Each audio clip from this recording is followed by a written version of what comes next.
Here's the breaking news. A Seattle judge is the second judge to indefinitely block Trump's birthright citizenship order. The preliminary injunction in the Washington case in Seattle comes one day after another was issued by a Maryland judge and 2 weeks after the temporary pause. A federal judge in Seattle just about an hour ago indefinitely blocked presidential Donald Trump's push to end birthright citizenship for children born to parents without legal immigration status, the second such ruling in as many days. Trump loses in court again, but we know the ultimate objective is to get this to the Supreme Court and to let the stacked court decide.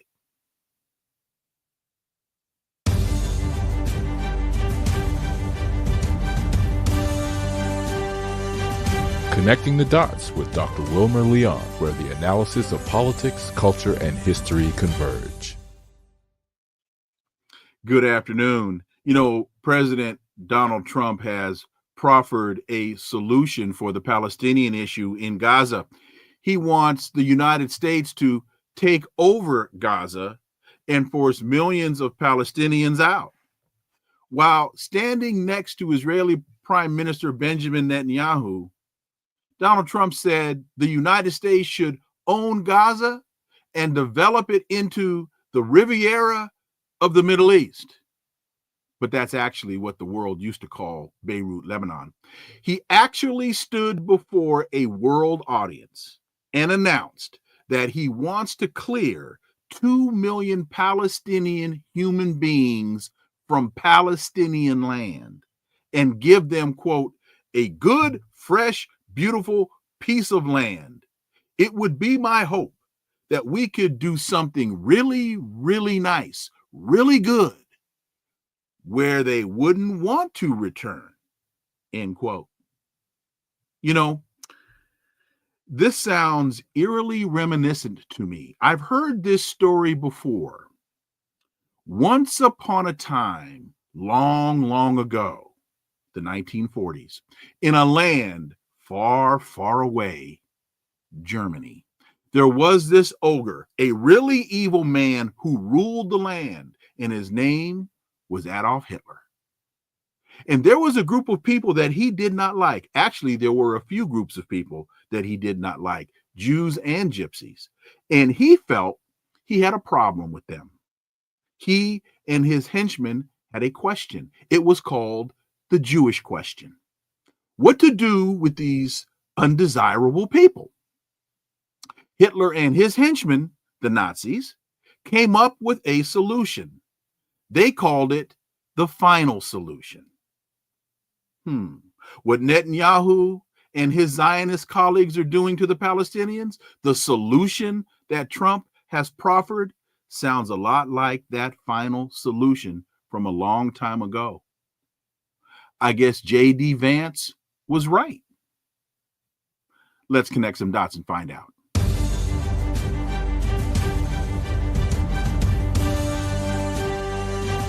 Connecting the Dots with Dr. Wilmer Leon, where the analysis of politics, culture, and history converge. Welcome to the Connecting the Dots podcast with Dr. Wilmer Leon, and I am Wilmer Leon. Here's the point. We have a tendency to view current events as though they happen in a vacuum, failing to understand the broader historic context in which most events take place. During each episode, my guests and I have probing, provocative, and in-depth discussions that connect the dots between these events and the broader historic context in which they occur, thus enabling you to better understand and analyze these events that are impacting the global village in which we live. On today's episode, the issue before us is, in signaling the U.S. imperial initiative, has Trump revealed that the U.S. cannot be seen as a trusted partner or leader in pursuing global stability and peace? Let's turn to my guest to find out. He's the chair of the Coordinating Committee of the Black Alliance for Peace, editor and contributing columnist for the Black Agenda Report, and Green Party candidate for Vice President of the United States in 2016. And he, along with the Black Alliance for Peace, has authored a piece entitled Black Alliance for Peace Condemns Trump's Declaration of War on Palestine, Ajamu Baraka. As always, my brother, welcome back. Glad to be here. Thank you. You know, it can be hyperbolic, it can be reckless and dangerous to invoke the name of Adolf Hitler while making comparisons of personality, circumstance, or events. Reuters reported on November 26, 2024, quote, 8 years ago, in the lead up to the 2016 presidential election, J.D. Vance was a bitter critic of Donald Trump. Publicly, he called the Republican businessman an idiot and said he was reprehensible. Privately, he compared him to Hitler, end quote. So this is not my being reckless. I'm quoting what's been reported by Reuters about what Donald Trump's now vice president said about him years ago. Your thoughts about that comparison, Ajamu Baraka? Yeah. Well, you know, it's interesting because I think that the comparison, that conversation is an important one on a number of levels. One, it is important because what it reveals in many ways a certain kind of Eurocentric perspective that completely absolves Europeans from even more horrendous crimes than what we saw that was committed by Adolf Hitler. Many of us would argue that the crimes committed since the Europeans uh, invaded the Americas beginning in 1492 have paled in comparison to their horrendousness, if you will, where whole populations were eliminated, exterminated, as a matter of fact. But we understand why Hitler becomes the symbol of ultimate evil, because we were told that by people like W.B. Du Bois and Amy Cesar, that what made Hitler the symbol of ultimate evil was that he transported into Europe the practices, the attitudes, the behaviors of colonialism, crimes committed against non-European people for centuries. That he applied those practices in Europe as the ultimate expression of the advancement of white supremacy and domination. That basically his idea of the Aryans being not only white people and superior, but the white people that are superior even over other white people. He represented, or his movement represented, the logical conclusion, if you will, of the white supremacist ideology that had taken hold and had become normalized in the West for centuries. So it's useful to use this as symbols of comparison. But you know, when we look at people like Andrew Jackson in the United States of America, responsible Donald Trump for his favorite president, responsible for the legislation that resulted in what we refer to as the Trail of Tears, where they passed legislation that required all indigenous peoples to move from the eastern side of the Mississippi to the western side and go into what they referred to at that moment as Indian territories. And that meant that the Choctaw and the Creeks and the Cherokee and others had to relocate from their lands, places where they had lived for centuries, to a better place, a place that the U.S. government called Indian country. So this is what they do. This is what they have always done. When they went into the Belgian Congo, when they gave the Congo to King Leopold, he went in there using brute force to terrorize and to exploit the labor of Africans, to collect rubber for the expanding car companies in the West. And in the process, it's estimated that upwards to 10 million Africans were murdered and mutilated. Cecil Rhodes, someone who they see as a hero in the West, was a racist colonizer responsible for tens of thousands of deaths throughout the African continent, but primarily in the southern parts of the African continent. So there have been horrendous crimes being um, conducted by Europeans, and they also have become embodied in this symbol, this person they referred to as Adolf Hitler. In your piece, the Black Alliance for Peace writes, quote, indeed, the cognitive dissonance and moral infirmity associated with the U.S. colonial imperialist mindset, driven by the sickness of white supremacy ideology, is now irrefutably elucidated, end quote. And so this cannot be singularly attributed to Trump. Hence your reference to the U.S. colonial imperialist mindset, because the Associated Press reports, according to a Western diplomat in Cairo, who spoke anonymously because the discussions have not been made public, confirmed receiving Egypt's message of its strong opposition through multiple channels, and that being Trump wanting to take over Gaza. The diplomat said Egypt was very serious and viewed the plan as a threat to its national security, and said that Egypt rejected similar proposals from the Biden administration and European countries earlier in the war.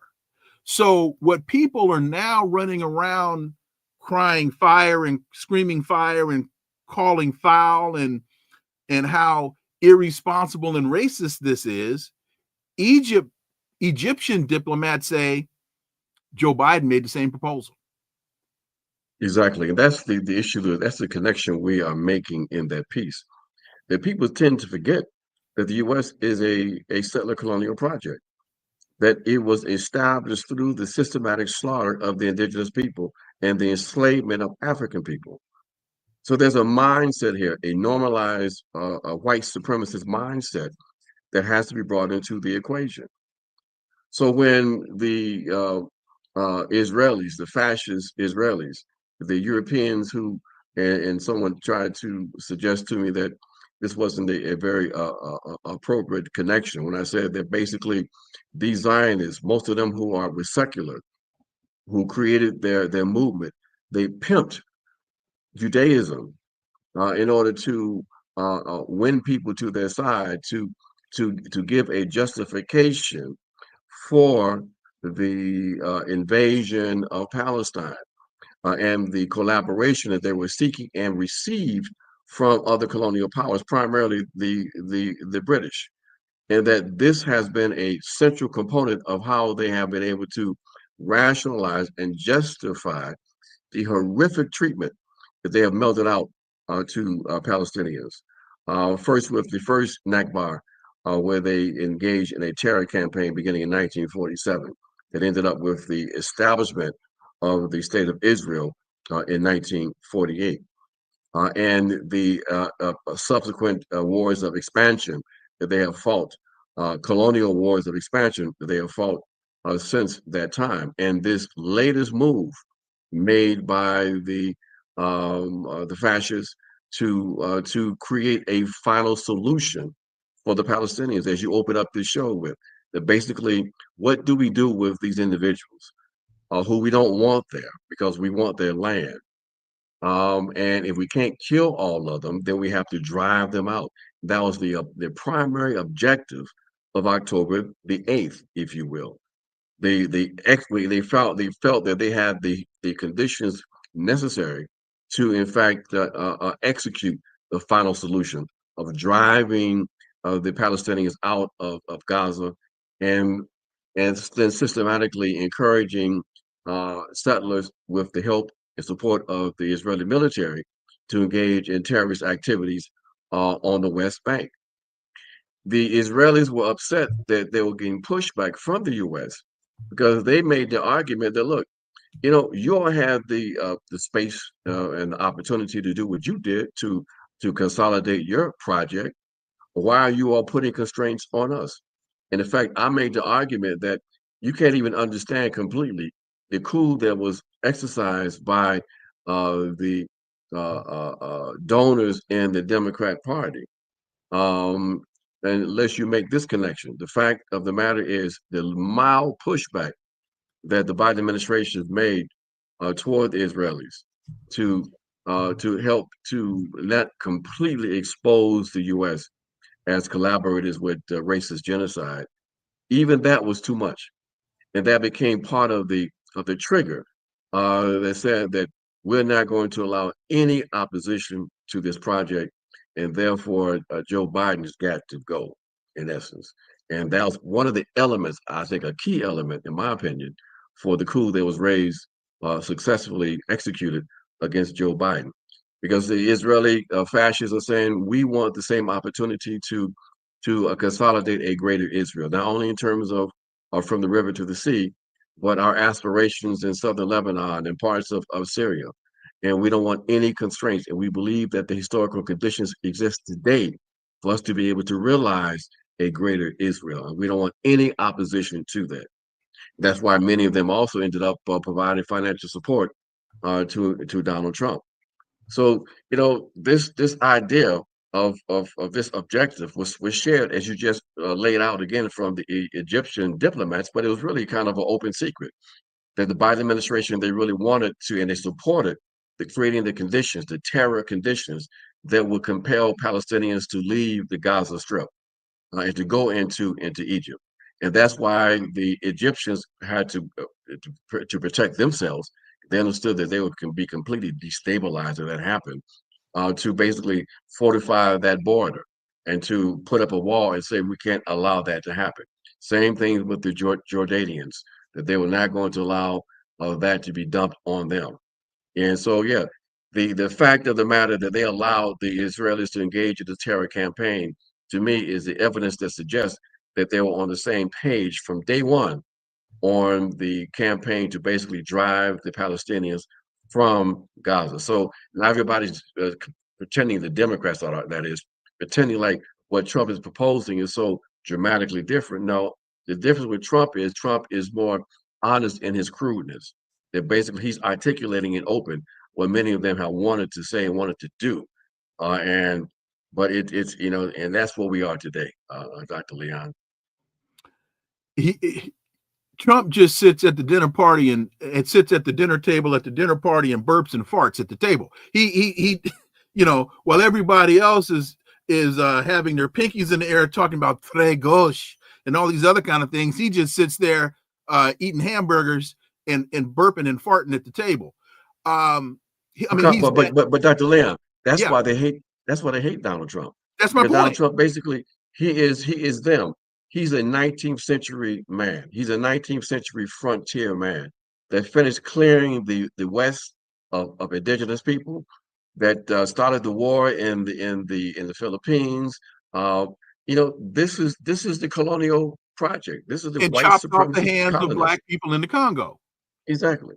And See, but they prefer to have a Barack Obama who's smooth and cosmopolitan, as opposed to a Donald Trump. who then assassinates Muammar Gaddafi and creates the power vacuum in Libya. It's the same. In fact, where I was going to with that was to talk about language, tropes, and ideology. Because as you talked about the American settler colonial project is the same as the settler colonial project in historic Palestine, they use the language of the greater Palestine, the greater Israel. They use the language of from the river to the sea. That was Zionist language. That was Exactly. not racist, warmongering Palestinian language. That initially was Zionist language. And here in the United States, they called it manifest destiny. That's how they rationalized, that's how they labeled, that's how they ideologicalized, and I'll make up a word, ideologicalized the movement of the colonists westward, and rationalized the Trail of Tears and the extermination of Native Americans the same way they're doing it to Palestinians in historic Palestine. Exactly. Exactly. And those are the dots that need to be connected, so people can understand to the extent to which they collaborate with this, that they become complicit, morally complicit in this process. That basically, you can't be playing these games, Democrats, pretending like, oh, if Harris would have won, things would have been better for the Palestinians. Everybody knows, and also too, is BS. As a matter of fact, one thing you have to say for this crazy ass Donald Trump is that basically because he wants to pivot away from this situation, it was his administration hit before he even took power that is responsible for the ceasefire. Everybody knows that, and even the Democrats had to reluctantly acknowledge that. If that wouldn't have happened, if Harris would have won, they would still be systematically murdering Palestinians, because the objective was what we just laid out: to basically break the back of resistance and to drive them out of not only Gaza but also the West Bank. Someone explain to us, why is it that simultaneously you have this movement on the part of the IDF and settlers in the West Bank? Were they fighting Hamas? No, they were basically taking advantage of what they saw as the historic opportunity to basically complete their colonial project. And people have to understand the terms of what's really happening, so that you don't find yourself on the wrong side of history and actually giving cover to another 19th century white supremacist colonial project. And I think Al Jazeera News and DW News are reporting that um, as Gazans are going to Egypt for medical treatment, they are incredibly fearful that they won't be allowed to return home, that they're Yes, using every opportunity that the Zionists are using every opportunity at their disposal to remove Palestinians one by one, reason for reason. exactly. And so we have to remind people that there are other issues here that have to be on the table. I mean, Trump is talking about people leaving their homeland. And the implication here again, Dr. Leon, is that you have Europeans who are humans, and then you have non-Europeans who are something else. How many people would succumb to the notion that they had to leave their homeland and go somewhere else, to be forced to go someplace else? Where's the dignity in that? But we're supposed to accept that Palestinians, after being subjected to the most horrific bombing campaign against the civilian population in the annals of human history, that they stay there only to then decide later that they're going to just voluntarily leave their land and go someplace else. It's not going to happen. And the only way that it can happen, and right now they're drawing up the final solution plans, is to in fact engage in a campaign of terror even more barbaric than what they have been subjected to since October the 8th. And when they do that, if they do that, then that blood definitely will be on the hands of both of these parties, and anybody who have not clearly opposed this this racist genocidal crime against humanity. I want to reiterate this point that you made in the piece. Um, Black Alliance for Peace writes, to this end, Black Alliance for Peace admonishes those who seek to use this as an opportunity to evoke the ideal that conditions would be better if the U.S. government were currently controlled by Harris and the Democrat Party. And to those who want to clutch their pearls and throw their hands in the air and say, oh my goodness, how could you say that these are basically two wings on the same bird? Ask yourself this: if the circumstance for Palestinians would have been better under a Harris administration, why didn't the Democrats allow a Palestinian voice to speak at the convention? That question is not hyperbolic. That question is not off the rail. And I think a fair comparison to what's going on right now in Gaza is Haiti. Why did Vice President Harris go to CARICOM with House Majority Leader Jeffries to get CARICOM to be the black face on the U.S. reinvasion of Haiti?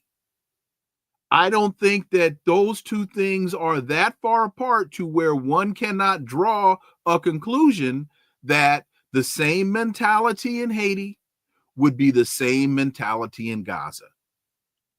Exactly. It's connecting the dots. That basically the U.S. has an imperial project. The U.S. is in alignment with other right-wing racist, fascist colonialists around the world, and they are systematically carrying out their project of trying to maintain Western hegemony. And Haiti is part of that process, just like the Sudan is on the continent, just like undermining the power of the Ethiopian government was at the beginning of the Biden administration that people forget about. This is what they do. Basically, they have decided that they're going to employ or deploy military force in order to maintain their hegemony. But they don't seem to be living in the same world as the rest of us. That basically it's quite obvious that the decline of the West under the leadership of the U.S. empire is irreversible. Instead of them coming up with strategies that will mitigate that decline, and in fact even help to soften its consequence by enhancing some of the elements of power that they can in fact exercise. They are embarked on a fool's quest using militarism to try to maintain, and sanctions, trying to maintain their hegemony, and it's not going to work. The very fact that you have nations around the world that are attempting, to the extent that they can, to de-dollarize, to disconnect themselves from the heavy-handed policies of the U.S. Using sanctions against them because of the dollarization of the economy. The fact that people are considering this, the fact that countries are engaged in different kinds of trading regimes where they are trading in their own local currencies, all of this didn't just fall out of the air. Is as a consequence of imperial overreach. That basically they have recognized that you have an immature, reckless leadership in the West, primarily in the U.S., that's become a threat to global humanity, and that you can no longer depend on these individuals, this ruling class, making decisions that are in the best interest of themselves, and definitely not in the best interest of global humanity. So you have to disconnect. So this is something that's irreversible. But people like Donald Trump and the other elements who run the Democratic Party, they believe that it's still 1825 as opposed to 2025. You cannot impose your will on the people like you did 100 or 200 years ago, especially when you have powerful nations that are now a part of this world. The Chinese, the Russians, the Indians, you can no longer impose your will in the same way. You continue in your piece and following up to the point you just made, and these are real questions that the answers highlight obvious reality. Have any Democrats pledged to block the use of the military to carry out Trump's feckless and illegal program? Has the new leadership of the DNC declared it will no longer accept donations from or allow for the American Israel Political Affairs Committee, AIPAC, to influence its primaries? And I'll add even one more. Has anyone in the DNC suggested, thank you, Shelly H, for that super sticker, has anyone in the DNC suggested that AIPAC should register as an lobbying agent for a foreign entity? I'll throw that one in there, Ajamu Baraka. No, you're absolutely right. I mean, these are obvious kinds of questions that have to be raised, but of course, they're not being raised in the mainstream, and this is to our detriment. But as a consequence, again, of this overreach, of these heavy-handed policies, people are raising questions. They're raising questions about what is the cost for all of this militarism throughout the world. Why is it that the Chinese are able to offer their citizens things that are almost impossible to even dream about being offered by the state to people in the United States of America?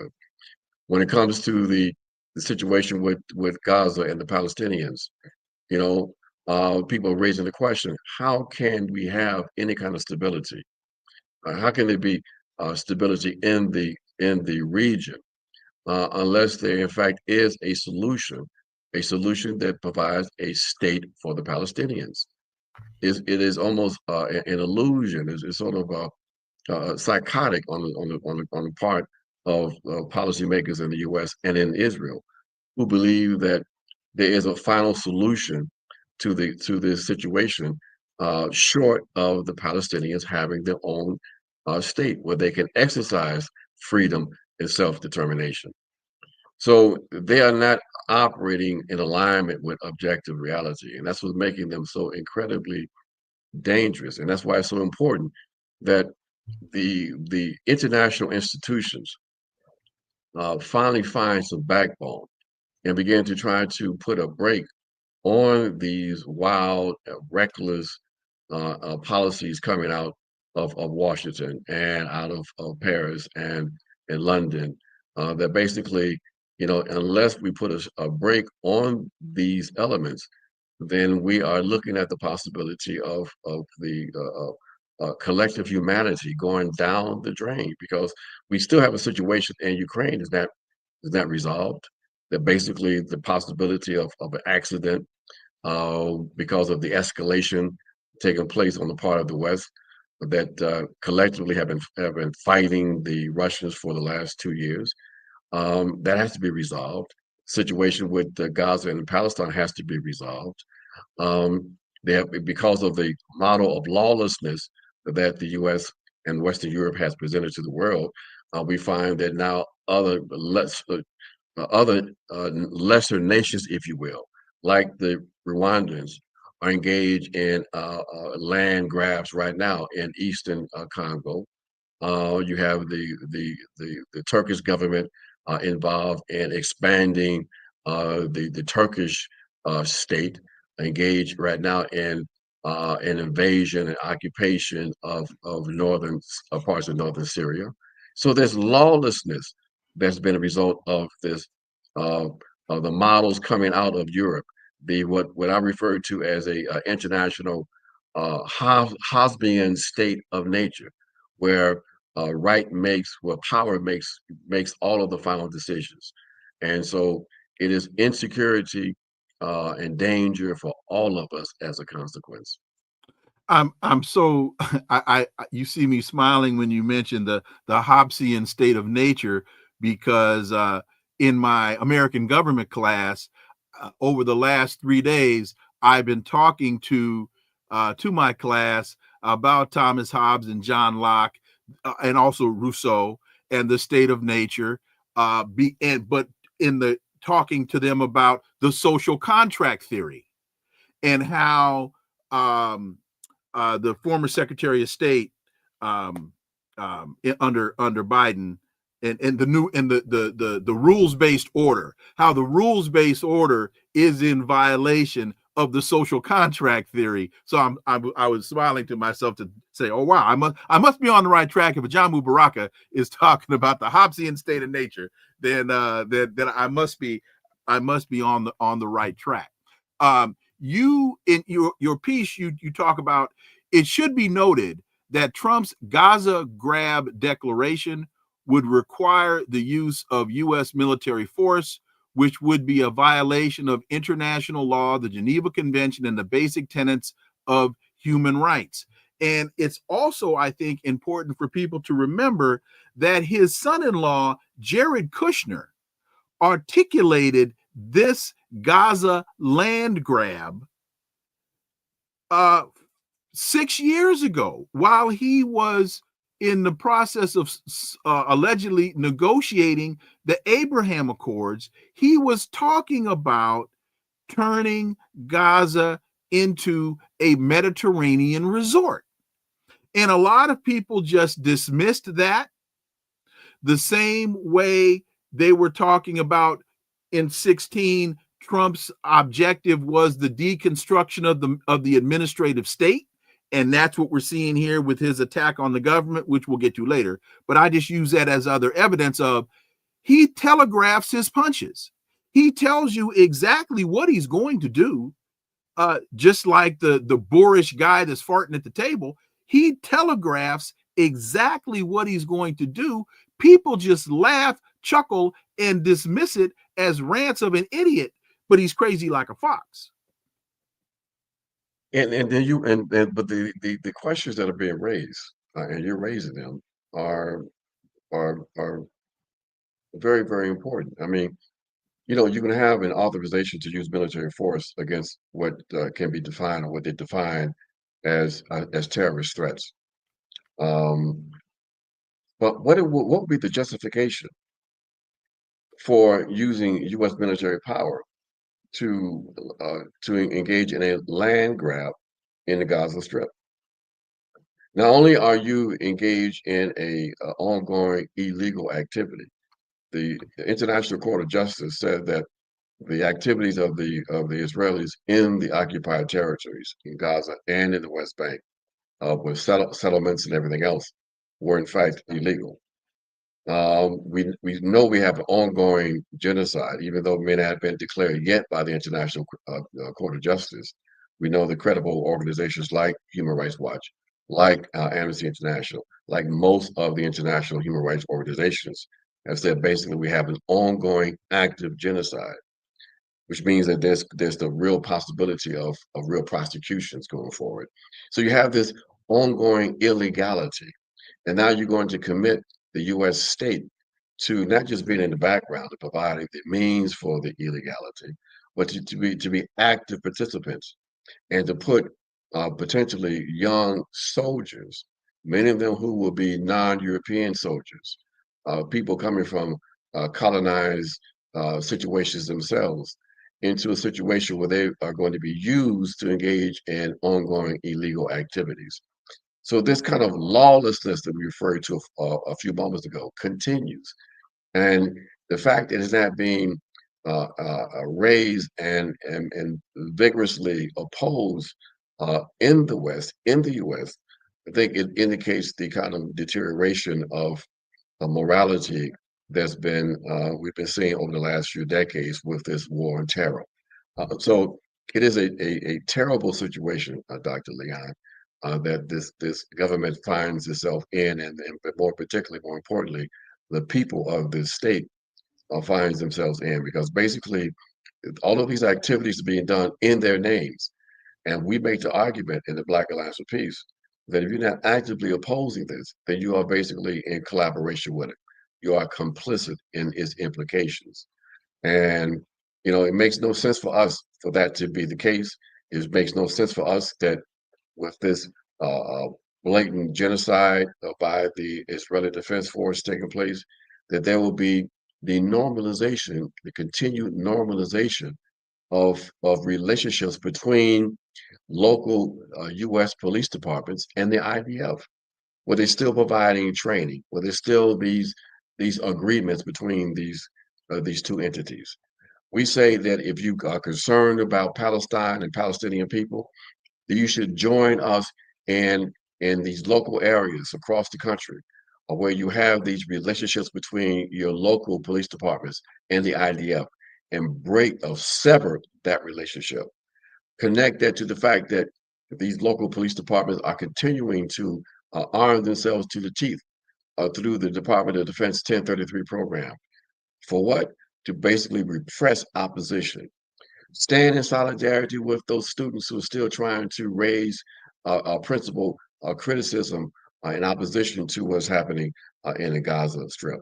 Um, we have the opportunity to not just critique and criticize, but to raise the level of opposition here in this country. We just have to be the ones to push it out.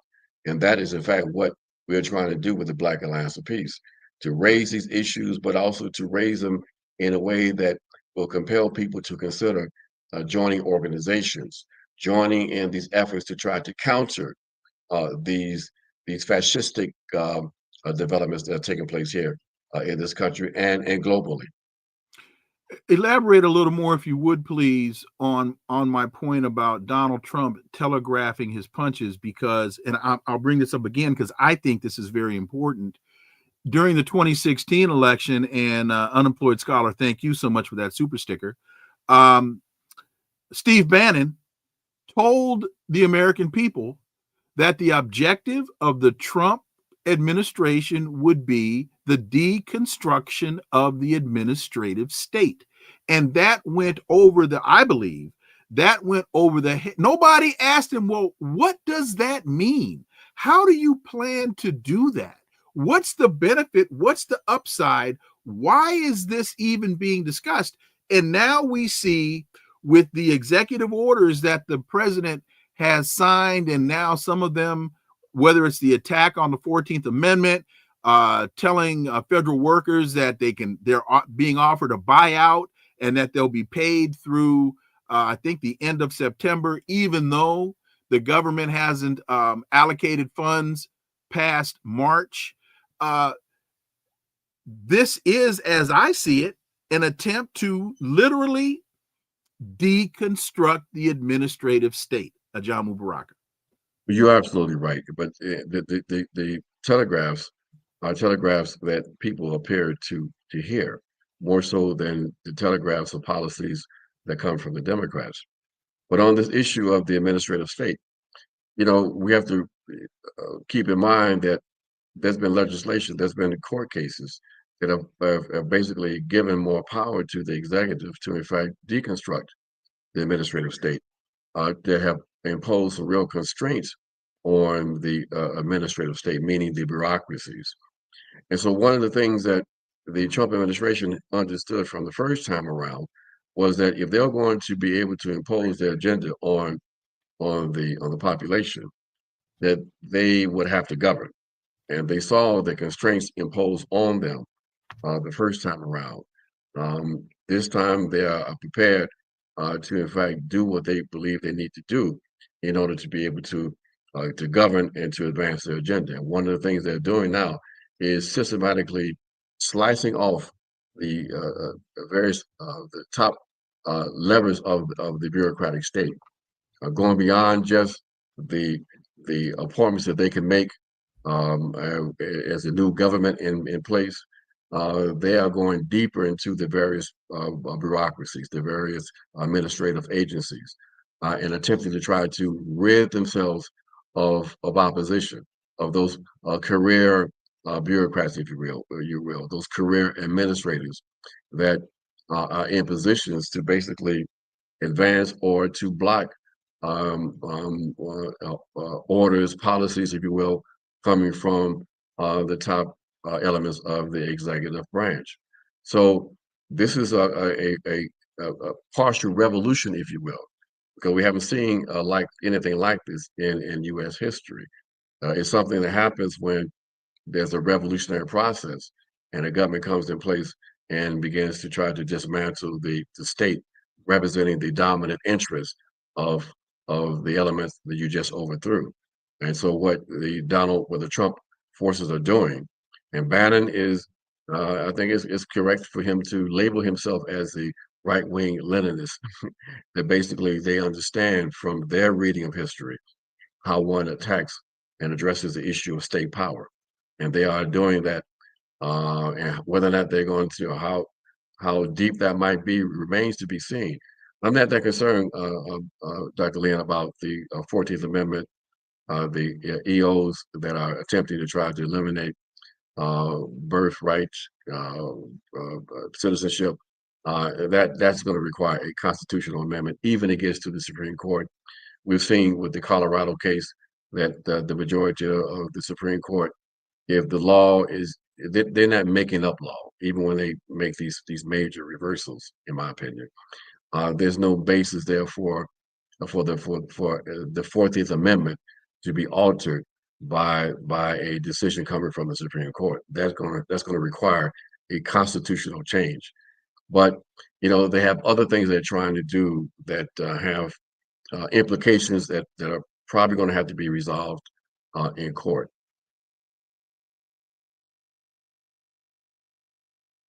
We don't hear you.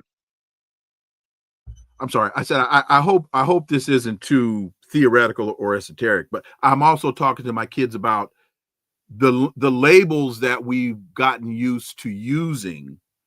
The labels aren't constant. So when you go back to the post-French Revolution and you look at classical liberalism and classical conservatism and how those things today are not what they were then, Donald Trump deconstructing the administrative state is to a great degree in direct opposition to what Richard Nixon was trying to do with the civil service. Richard Nixon was trying to ingrain loyalists into the civil service. So after his administration was done, he would have left in place the administrative folks that he needed to carry on his policies. And now we have another Republican president coming in, trying to deconstruct and firing, asking those very people to leave government service. Well, and actually, I may have even kind of misspoke to a certain extent in terms of this not being seen or as being that unique in U.S. history. I think the deepness of it that they're trying to execute is probably unprecedented. But let's remember another period where there was significant changes in the administrative state post World War II. One of the things that was a concern of the state was what people felt the disproportionate influence coming from so-called progressives and even Marxists and even some communists in the state. And so they began to root people out to the extent that they could out of the state apparatus. That's what the whole McCarthy thing was all about also. And so this kind of activity, understanding the role of the state, the class role of the state, is something that's happened before. And so it's not that I think the scope of it though this time around is pretty impressive. But again, is being executed based on an understanding of what one needs to do in terms of trying to grapple with and control the state if you're trying to really govern. Let me shift gears a little bit and talk about Donald Trump suspending the work of USAID. And we know that in years past, there have been some benefits to USAID. For example, the helping to deal with the outbreak of Ebola in Uganda, the providing of American food resources to countries that are developing and in need of food. But one of the things that is not discussed, I haven't heard anybody talk about this in mainstream media, is the CIA and how it has used USAID as its front for regime change. In fact, um, Rachel Maddow had Samantha Power on last night. Samantha Power was on last night talking about gloating of almost praising USAID and what it does for establishing American presence in foreign countries, and how we have to have an entity such as USAID because China and Russia will beat us to the punch.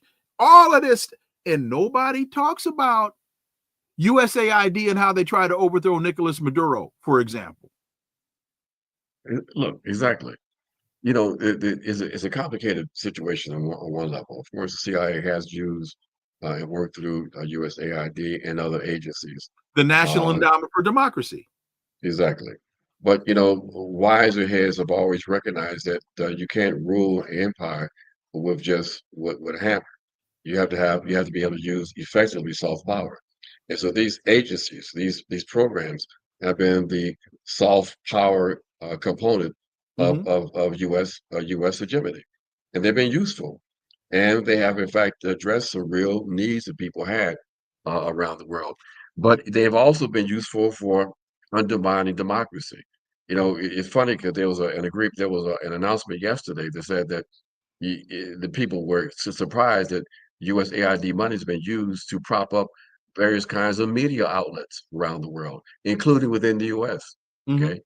So that money's been in all places. So the fact that the Trump forces are attempting to try to undermine that, and those of us who want to see real structural change in the US, I'm not opposed to the mistakes that they're making in basically completely gutting their program and making people more self-sufficient. Unfortunately, there's going to be a lot of hurt and harm to that. But the kind of insidious activity that they also have been engaged in now being undermined by this blanket and wild kind of program that the Trump administration is imposing on the state. And it's also important to throw out the name of Victoria Nuland, as she was in Ukraine and helped to foment the coup, again, through USAID. And Millions. go ahead. Yeah, millions of dollars were used, you know? Yeah. And well, and the point there, the point there also is now the hypocrisy of Lil Marco Rubio, as he stands before the microphones and talks about USAID. They were engaged in all types of nefarious activity, and they were doing well. Lil Marco, weren't you in the Senate when this was being done? I never heard Marco Rubio make one peep, one comment, one complaint about this before yesterday. Exactly. These agencies got a green light. People recognize the importance of them. And now that this is part of the Trump program, at least temporarily, then they're making the comments that need to be made to galvanize support for these somewhat draconian moves being made by the Trump administration. Your thoughts regarding Trump's promise to release unredacted records as it relates to the King assassination and the assassination of the Kennedys? Is this just his attempt to want to embarrass the FBI, embarrass the security state, and knowing the role that USAID has played in this also? If we're connecting dots, is it too much of a stretch for me to connect those dots as well? No, and I think that he is actually providing a service that those documents should be released. Mm-hmm. They will, in fact, result in what he's trying to do, which is, in fact, to embarrass these agencies. He's involved in a slash and burn kind of activity, Mm-hmm. and he's not understanding, I think, the the true implications of it. For those of us who want to see more transparency, who want people to understand the true nature of the state, This is marvelous. And if Trump is the instrument right now for doing that, then hey, we would take the documents and the openness Mhm. and use it for our own particular purposes. Final question for you, because I know your schedule is very tight and you're always so gracious with your time when we call. The protests that took place yesterday across the country in opposition to Trump's attempts to close the government, I thought that those protests, I was glad to see those protests, but I'm wondering, is it too little too late? No, it's not. And I think whenever there's opposition, it's always a good thing. Mhm. And it just the issue is making connecting the dots, not being focused on one particular element, but understanding how that issue of the government and government shutdowns and all of that is connected to the broader agendas of both the Republicans and the Democrat parties. So yes, eh, we're gonna see more of that. That's a good thing. Well, in fact, the question there is what we saw yesterday was great if it's the tip of the iceberg. But if yesterday was an event in and of itself, then it's to me more the same old, same old. Could be. I think it remains to be seen. It remains to be seen. Everything is up in the air on this one, Dr. Leon. You are We're right in about that. uncharted territories right now. Brother Ajamu Baraka, we're in uncharted territory, and thanks, and we're so grateful we've got minds like yours to help us sift through and chart the course. Brother Ajamu Baraka, as always, thank you so much for your time. Greatly, greatly appreciate that analysis, and we look forward to having you back. My pleasure. Folks, thank you all so much for listening to the Connecting the Dots podcast with me, Dr. Wilmer Leon. Stay tuned. New episodes every day. Laith Marouf joins us tomorrow from Beirut, Lebanon, to give his analysis of Trump's ridiculous reiteration of the plan that Biden floated a little while back. Also, please follow and subscribe, leave a review, share the show. Your contributions are greatly, greatly appreciated and oh so much needed. We do this for you, but can't do this without you. Follow us on social media. You can find all the links below in the show description. Remember that this is where the analysis of politics, culture, and history converge, because talk without analysis is just chatter, and we don't chatter here on Connecting the Dots. See y'all tomorrow. Until then, I am Wilmer Leon. Have a great day. Peace. I'm out.